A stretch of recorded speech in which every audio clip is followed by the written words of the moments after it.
अली कादरी की देश की आज़ादी के लिए दी गई कुर्बानियों को वर्तमान में याद रखना बहुत ज़रूरी है। लेकिन हम क्या कर रहे हैं ये तो आप सब लोग जानते हैं। पूरे 20 साल उन्होंने काले पानी की सजा काटी, लेकिन मजाल है कि एक पत्र एक माफी भी मांगी हो। और हमसे ये तक नहीं हो रहा है कि हम अपने बाप दादाओं का इतिहास भी पढ़ सकें। अगर इतिहास पढ़ोगे नहीं तो फिर जाहिर सी बात है सामने वाला मिटाने की कोशिश करेगा, मिटाएंगे और मिटाते भी हैं।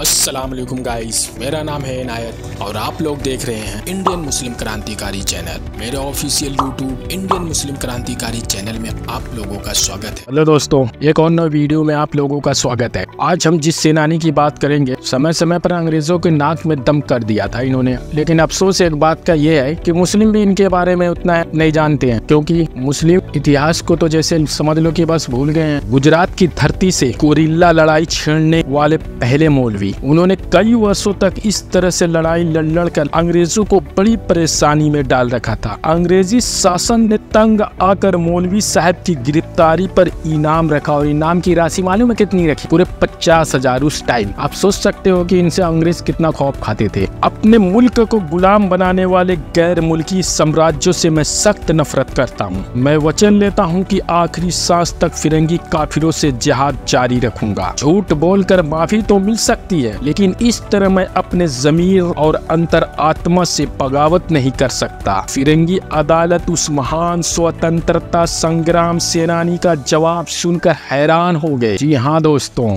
आज हम बात करने जा रहे हैं उत्तर प्रदेश के जिला इलाहाबाद के प्रगना चाइल के ग्राम मेहगांव। 15 अक्टूबर 1870 को सैयद अमीर अली और आमना बीबी के घर पैदा हुए मौलवी लियाकत अली कादरी। जी हाँ, मौलवी लियाकत अली एक बड़े ही मजहबी बुजुर्ग की हैसियत रखते थे। उस वक्त के उलमा की आज़ादी और मजहबी आज़ादी को एक ही नज़र से देखते थे। उलमाए दीन ने जंग आज़ादी में हिस्सा लेकर शहादत का मजा लिया। मौलवी लियाकत अली अपने क्षेत्र की आम जनता की तकलीफों से जुड़े हुए एक सामान्य व्यक्ति थे। वह अच्छी तरह समझते थे कि अंग्रेजों की गुलामी के कारण आवाम को कितनी तरह की परेशानियों का सामना करना पड़ रहा है। उनके पास जहां मजहबी इल्म की रोशनी थी, उनके दिल में गुलामी से छुटकारा पाने का जज्बा भी जोर मारता रहता था। वह खुद भी दीनदारी की जिंदगी गुजारते थे और दूसरे लोगों को भी ईमान, सच्चाई, एक दूसरे के दुख दर्द में काम आने और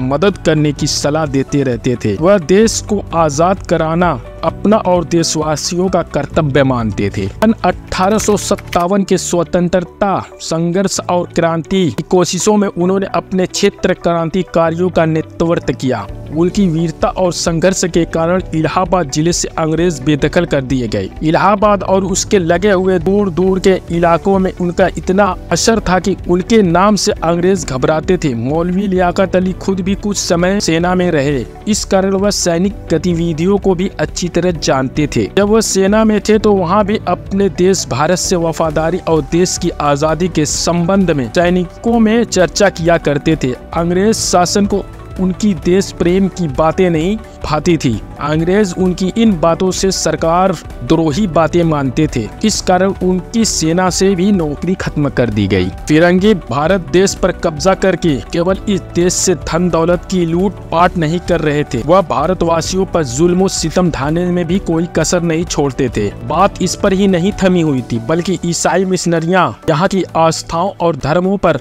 भी लगातार प्रहार करती रहती थी। साथ ही ईसाई धर्म का प्रचार व प्रसार भी करती रहती थी। वे शासन के नशे में इतने बेहोश हो चुके थे कि मुसलमान और हिंदुओं के मजहबी ग्रंथों के अपमान का प्रयास भी किया करते थे। मौलवी लियाकत से उनकी ये शर्मनाक हरकतें बर्दाश्त नहीं हो रही थी। उन्होंने 7 जून 1857 को खुसरू बाग में एक विशाल आम सभा का आयोजन किया। इसमें बड़ी संख्या में देश प्रेमी मुसलमान हिंदू इकट्ठा हुए। उस सभा में मौलवी साहब ने बहुत ही जोशीला भाषण दिया। अपनी तकरीर में उन्होंने कहा कि जो लोग इस प्रकार अत्याचार, लूटपाट, आगजनी और यहाँ तक कि पवित्र कुरान की बेइज्जती कर रहे हों, उन्हें बिल्कुल भी बर्दाश्त नहीं किया जाएगा। मुसलमानों के लिए ये जरूरी है कि ऐसे पापियों के खिलाफ जिहाद शुरू कर दें। उनकी जोशीली तकरीर सुनकर सभी के दिल गरमा गए। आवाम को अंग्रेजों द्वारा इस तरह की बेइज्जती बर्दाश्त नहीं हुई। वैसे भी लोग अंग्रेजों की नापाक हरकतों से परेशान हो चुके थे। स्वतंत्रता सेनानी मौलवी लियाकत अली अपने मुरीदों की बड़ी संख्या के साथ स्वतंत्रता के संघर्ष में अंग्रेजों के खिलाफ कूद पड़े। उन्होंने इस मौके पर अंग्रेजों के खिलाफ जिहाद का ऐलान कर दिया। फिर क्या था, हजारों की संख्या में लोग मैदान में कूद पड़े। सभी ने मौलवी लियाकत अली को अपना लीडर मानकर उनके नेतृत्व में इलाहाबाद को अंग्रेजों से खाली करा दिया। मौलवी लियाकत अली ने इलाहाबाद की कमान संभालकर हिंदुओं और मुसलमानों को एकता का संदेश दिया। उनसे अपने धर्म की रक्षा करने के लिए मिलजुल कर फिरंगियों का मुकाबला करने की अपील की। इस तरह पूरे शहर में आजाद हुकूमत का ऐलान कर दिया गया। वहाँ बहादुर शाह जफर का हरा झंडा लहरा दिया गया। चाहे 10 ही दिन, 1 ही हफ्ता, 15 दिन, लेकिन मौलवी साहब ने अपने प्रयागराज यानी इलाहाबाद को आजाद करवाया था। मौलवी लियाकत अली साहब के नेतृत्व में 9 जून 1857 से एक सप्ताह तक अंग्रेजों के विरुद्ध आंदोलन चलाया गया। इसमें भी अंग्रेजों के बंगलों को जलाया गया। उन्हें जानी नुकसान भी पहुंचाने के प्रयास किए गए। सरकारी संपत्ति का भी नुकसान किया गया। इनकलाबियों की इस लूटमार से अंग्रेजों में बहुत दहशत फैल गई। हालांकि बाद में अंग्रेज शासन द्वारा भी बहुत गोलीबारी की गई। बदले की भावना में आगजनी भी की गई। इतना जुल्म ढाया गया कि पूरी बस्तियां ही जार डाली। फिरंगियों द्वारा ढाए गए जुल्म के कारण वहाँ के निवासियों को अपनी बस्ती छोड़कर भागना पड़ा। मौलवी साहब भी इलाहाबाद से पलायन करके कानपुर पहुंच गए। मौलवी साहब सांप्रदायिक नहीं थे। ईसाई मिशनरियों द्वारा ताकत के घमंड में यहाँ के धर्मों और धार्मिक ग्रंथों का अपमान करने के कारण वह ईसाइयों से दुश्मनी रखते थे। हिंदू मुसलमान एकता और आपसी सम्मान जरूरी समझते थे। मौलवी लियाकत अली जहाँ भी रहे, उन्होंने अपनी क्रांतिकारी गतिविधियों को बंद नहीं किया। वह हालात देखते हुए खामोशी से अंग्रेजों के विरुद्ध अपना मिशन चलाते रहे। उन्हें जहां भी जैसा भी मौका मिला अंग्रेजों को नुकसान पहुंचाए बगैर नहीं रहते थे। न तो वह अंग्रेजों की हत्या करवाने से चूकते थे और न ही दीगर नुकसान करने में देर लगाते थे। उनकी इन खुफिया गतिविधियों के कारण अंग्रेज और उनकी महिलाएं और बच्चे सभी उनके नाम से डरने लगे थे। मौलवी लियाकत अली धार्मिक व्यक्ति के होते हुए भी अपने देश और धर्म की खातिर हर तरह का जोखिम उठाने को तैयार रहते थे। उन्होंने न तो कभी अपनी जान की परवाह की और न किसी भी नुकसान से डरे।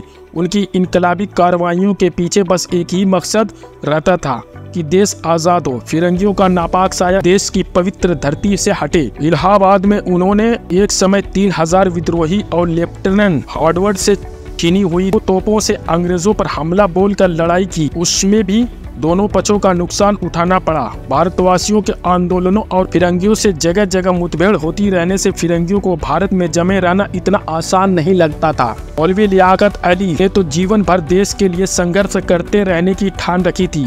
इलाहाबाद से वह महान मुजाहिद आज़ादी नाना साहिब के पास चले गए। वहाँ वह उनकी सेना में शामिल हो गए। नाना साहिब की सेना पर मौलवी साहब के ही आदेश चलते थे। उनकी अनुमति के बगैर कोई भी अंग्रेज छोड़ा नहीं जाता था। उनके ही आदेश से अंग्रेज को सजा दी जाती। कुछ समय बाद वह नाना साहब के पास से एक अन्य स्वतंत्रता सेनानी अजीमुल्लाह के साथ गुजरात की ओर पैदल यात्रा पर रवाना हो गए। रास्ते में उन्होंने कई तरह की कठिनाइयों का सामना करना पड़ा। वह सभी परेशानियों का मुकाबला करते हुए गुजरात पहुंच गए। वहां उन्होंने अंग्रेजों के विरुद्ध गोरिल्ला लड़ाई छेड़ दी। उन्होंने कई वर्षों तक इस तरह से लड़ाई लड़कर अंग्रेजों को बड़ी परेशानी में डाले रखा। अंग्रेज शासन ने तंग आकर मौलवी साहब की गिरफ्तारी पर इनाम का ऐलान कर दिया, जो कि 50,000 था। स्वतंत्रता सेनानियों की नजरों में मौलवी लियाकत साहब की हैसियत बहुत ऊंची हो चुकी थी। अंग्रेजों से संघर्ष करते रहना, बड़े अथवा छोटे पैमाने पर उनके खिलाफ लड़ाई के मोर्चे खोलने की योजना बनाना उनका काम रह गया था।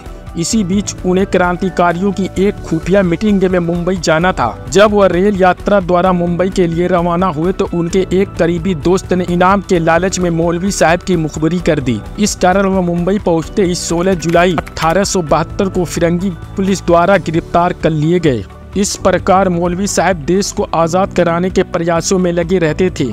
उनके वफादार सैनिक साथी सभी तरह के कष्ट उठाते हुए भी उनका साथ नहीं छोड़ते थे। मुल्क के अलग अलग सूबों में आजादी के मतवाले अपनी जाने हथेलियों पर लिए हुए संघर्ष कर रहे थे। मौलवी लियाकत अली जहाँ भी रहते अपनी इनकलाबी कार्रवाइयों को जारी रखते थे, उसके बगैर तो उनका जीवन ही अधूरा था। इन्हीं गतिविधियों के आरोप में उन्हें मुखबिरी के आधार पर मुंबई से गिरफ्तार किया गया था। उनके विरुद्ध फिरंगी अदालत में बगावत का मुकदमा चलाया गया। मौलवी साहब तो उन तमाम परेशानियों को झेलने के आदी थे। उन्होंने तो अपने जीने का मकसद ही देश सेवा बना रखा था। देश की आज़ादी का वह वीर सिपा सालार न तो अपनी गिरफ्तारी से भयभीत हुआ और न अदालत में हाजिर होने से डरा। अदालत में भी उन पर एक आजमाइश का वक्त आया। मुकदमे के दौरान उनसे कहा गया कि अगर वह अपने किए हुए की माफ़ी मांग ले और ब्रिटिश शासन से वफादारी करने का इकरार कर ले तो उन्हें मुकदमे से रिहाई मिल सकती है। उस देश प्रेमी ने फिरंगी सरकार के प्रस्ताव को ठुकरा दिया। उस देश प्रेमी ने अपना सर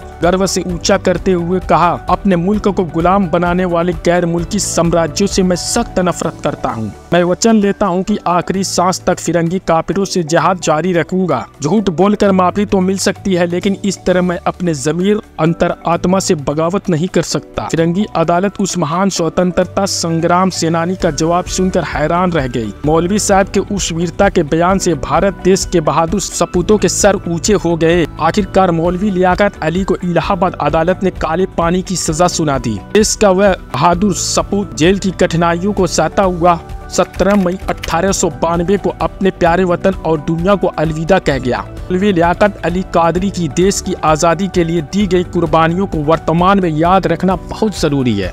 लेकिन हम क्या कर रहे हैं ये तो आप सब लोग जानते हैं। पूरे 20 साल उन्होंने काले पानी की सजा काटी, लेकिन मजाल है कि एक पत्र एक माफी भी मांगी हो। और हमसे ये तक नहीं हो रहा है कि हम अपने बाप दादाओं का इतिहास भी पढ़ सकें। अगर इतिहास पढ़ोगे नहीं तो फिर जाहिर सी बात है सामने वाला मिटाने की कोशिश करेगा, मिटाएंगे और मिटाते भी हैं। वीडियो कैसी लगी कमेंट, लाइक, सब्सक्राइब करना ना भूलें। मिलते हैं फिर नेक्स्ट वीडियो में। अल्लाह हाफिज।